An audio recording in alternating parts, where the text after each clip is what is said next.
సంఘము అంటే సేవకునికి ఒక కుటుంబం మాదిరిగా.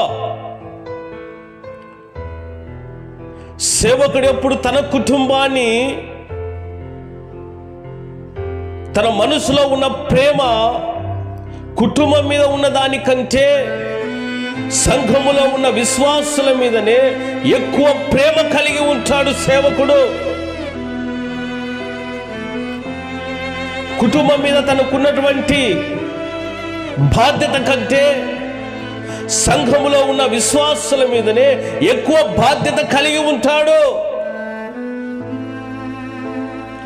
కుటుంబంలో తన వారి మీద ఉన్న భారము కంటే, ఆలోచన కంటే, క్షేమము కంటే సంఘములో ఉన్న విశ్వాసుల మీద, వారి కుటుంబాల మీద భారము కలిగి వారి క్షేమము కొరకు నిత్యము పరితపిస్తూ ఉంటాడు సేవకుడు.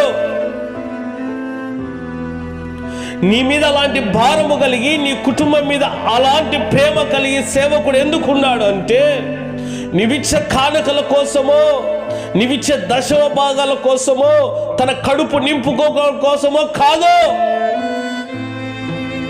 ఈరోజు అనేకుల మనసులో మధ్యలో ఉన్న ఆలోచన, కానీ దైవ సేవకుని యొక్క హృదయంలో ఉండే ఆలోచన వేరు.